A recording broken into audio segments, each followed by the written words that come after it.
Liam, Wikif sir, them you did Liam? Ditch look Kabirk and Widam and him known as Mr. Lam Yud Mister. For centuries the secrets of ancient Egypt were locked away, hidden in mysterious hieroglyphs no one could read. The grand temples and pyramids were covered in these beautiful baffling symbols, stories lost to time. Without a key, the true voice of the pharaohs was silent, their history a puzzle. Scholars tried for generations to crack the code, but failed. The world waited for a breakthrough, a discovery that could illuminate this lost civilization. That key would not be found in a library but on a battlefield amid imperial ambition and war.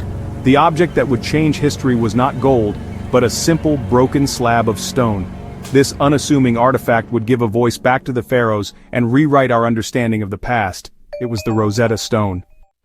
The year was 1799. Amidst the scorching sands and the vast expanse of the Egyptian desert, Napoleon's army was on the move, pushing further into their campaign. Little did they know that their military endeavor would lead to an unexpected and profound discovery. French soldiers, while engaged in their duties, stumbled upon a remarkable find, something that would rewrite our understanding of history. This accidental yet pivotal moment occurred while the troops were diligently rebuilding Fort Julian, a strategic stronghold located near the city of Rosetta. Deeply embedded within an ancient wall, they unearthed a large dark stone slab, an artifact unlike any they had seen before.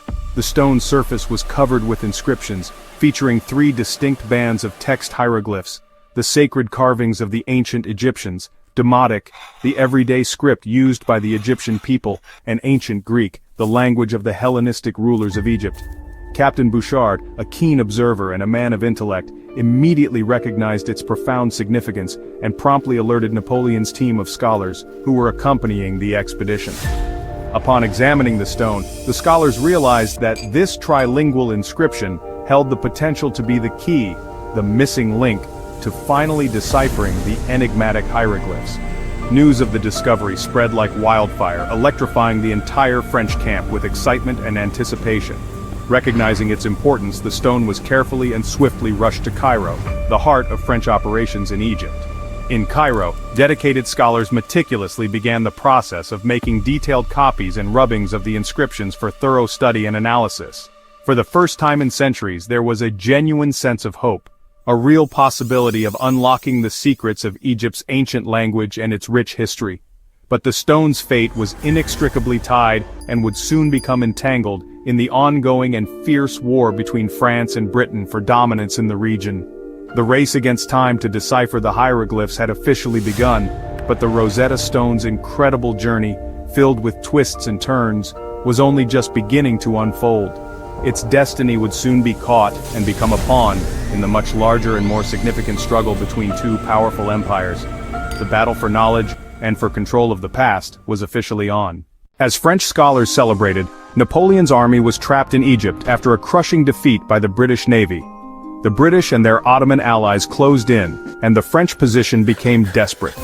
The collection of Egyptian antiquities, especially the Rosetta Stone, became a symbol of national pride and rivalry. The British saw the artifacts as spoils of war, the French as the fruits of their intellectual quest. The Rosetta Stone was the crown jewel, a prize both sides coveted. The struggle for the stone mirrored the larger imperial rivalry. Who would control history? The stage was set for a final confrontation over the ownership of the past. In 1801, after a protracted campaign, the French army, under siege and facing dwindling resources, finally surrendered in Alexandria. Their dreams of establishing a lasting foothold in Egypt were dashed.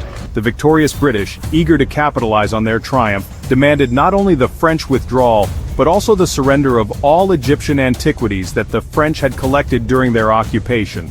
This included, most significantly, the Rosetta Stone, a dark, unassuming slab of rock that held the potential to unlock the secrets of ancient Egyptian hieroglyphs. Understandably, the French scholars who had painstakingly gathered and studied these artifacts protested vehemently. They passionately defended their claim to the collection, arguing that it was the fruit of their intellectual labor and a testament to French scientific achievement.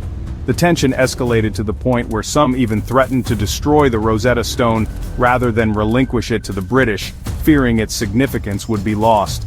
In a desperate attempt to prevent its capture, General Minot, the French commander, tried to conceal the stone, hoping to smuggle it out of the country.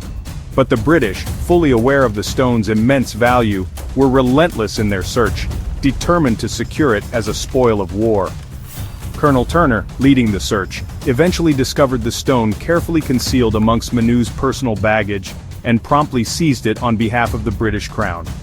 The Rosetta Stone, initially unearthed by a French expedition during Napoleon's campaign, now became the coveted prize of the British Empire, a symbol of their dominance in Egypt and a key to unlocking the mysteries of a long-lost civilization. It was carefully packed and shipped to England, where it was formally presented to King George III, the reigning monarch. Recognizing its historical and cultural significance, King George III generously donated it to the British Museum, ensuring its preservation and accessibility to scholars. With the final handover complete, the Rosetta Stone found its new home. But while the physical journey of the stone had ended, the intellectual race to decipher its enigmatic inscriptions was only just beginning, promising a revolution in our understanding of ancient Egypt. Fortunately, thanks to meticulous copies of the inscriptions made by the French scholars before its capture, the quest to unlock the Rosetta Stone's secrets quickly transcended national boundaries, becoming a truly international affair, drawing in brilliant minds from across the globe. The battle for possession of the stone was definitively over, its fate sealed within the walls of the British Museum. But the far more significant battle for its meaning, the struggle to decipher the ancient language it held, had only just begun, promising to rewrite history. With the Rosetta Stone securely housed in London, it became a focal point of intense scholarly interest. Its presence ignited a spark, and scholars worldwide, driven by an insatiable thirst for knowledge, raced against time to decipher its enigmatic text. The stone held the key, or so they believed, to unlocking centuries of Egyptian history. The Greek portion, readily accessible to many, revealed that the inscription was a decree dating back to 196 BC, specifically honoring Pharaoh Ptolemy V, a ruler of Egypt during the Ptolemaic dynasty. The first significant breakthrough came when the brilliant Thomas Young, a British polymath, meticulously identified royal names enclosed within the cartouches, those distinctive oval frames. He made the crucial realization that some of the hieroglyphs were not merely symbolic, but rather represented phonetic sounds. But it was the French scholar Jean-François Champollion who, after years of dedicated study, finally cracked the code in 1822, achieving a monumental breakthrough. He definitively proved that hieroglyphs were not simply pictograms, but rather a complex system that ingeniously combined both phonetic and symbolic elements. Champollion's groundbreaking discovery gave voice, breathing life back into a civilization that had been silent for an astonishing 1,500 years. Suddenly, historians possessed the ability to read and understand Egypt's majestic monuments, the delicate papyri, and the intricate inscriptions within the tombs, all in the Egyptians' own words, offering unprecedented insights into their beliefs and daily lives. The Rosetta Stone irrevocably opened the door to the field of modern Egyptology, ushering in a new era of archaeological exploration and historical understanding. Its story stands as a powerful testament to the boundless nature of human curiosity, and serves as a poignant reminder of the incredibly complex and layered history that lies hidden behind every cultural treasure we encounter. To this day, the Rosetta Stone remains an enduring symbol of our unwavering and enduring quest to unlock the secrets of the past.